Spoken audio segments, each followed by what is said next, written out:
പിന്നെ നിങ്ങൾ അത് മനുഷ്യനല്ല, നിങ്ങൾ ചാണകമാകും, നിങ്ങൾ പശുവാകും, പശു അമ്മയാണ്, കാള അച്ഛനാണ് എന്ന നിലയിൽ ഈ തരത്തിൽ വലിയ രൂപത്തിൽ നിങ്ങളെ മനുഷ്യനല്ലാത്തതാക്കി മാറ്റുക എന്നുള്ളതാണ് മറ്റൊരു ലക്ഷണം.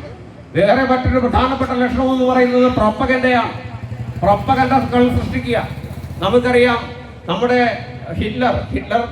ഹിറ്റ്ലറാണല്ലോ ഈ ഫാസിസത്തിന്റെ ഏറ്റവും വലിയ പ്രയോക്താവ്.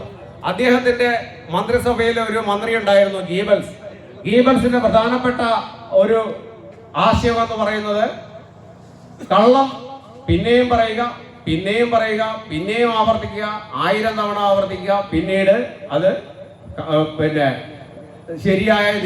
ശരിയാണെന്ന് പൊതുജനം വിചാരിച്ചുകൊള്ളും എന്ന പ്രൊപ്പഗൻഡ പരത്തുക എന്നുള്ളതാണ്. അതാണ് ഗീബൽസിന്റെ തന്ത്രം.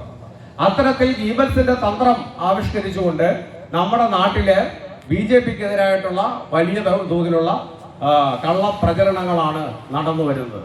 ഈ കള്ളപ്രചരണങ്ങളെയെല്ലാം പിന്തള്ളിക്കൊണ്ട് കേരളത്തിൽ ഏതാണ്ട് 5 വർഷക്കാലമായി വോട്ടിംഗ് നില കുത്തനെ ഉയർത്തിക്കൊണ്ടാണ് നമ്മൾ ഇപ്പോൾ ഈ തെരഞ്ഞെടുപ്പ് ഗോതയിൽ നിൽക്കുന്നത്.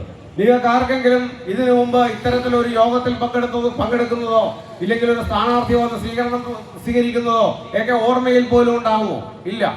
ഇപ്പൊ ഇതൊരു പുതിയ ചുവടുവെപ്പാണ്. ഈ ചുവടുവെപ്പ് നമുക്ക് കൂടുതൽ മുന്നോട്ട് ചുവടുവെക്കാൻ കഴിയണം. അതിനായി ഈ വരുന്ന തെരഞ്ഞെടുപ്പിൽ NDAയുടെ സ്ഥാനാർത്ഥിയായിട്ടുള്ള ശ്രീ MJ ജോബിന് നിങ്ങളുടെ ചിഹ്നമായ താമരയടയാളത്തിൽ വോട്ടുകൾ സമാഹരിച്ച് വിജയിപ്പിക്കണം എന്ന് മാത്രം അഭ്യർത്ഥിച്ചുകൊണ്ട് ഞാൻ എൻ്റെ സംസാരം അവസാനിപ്പിക്കുന്നു. തുടർന്ന് സംസാരിക്കുന്നതിന് അമൃതരാജിനെ ആദരപൂർവ്വം ക്ഷണിക്കുന്നു.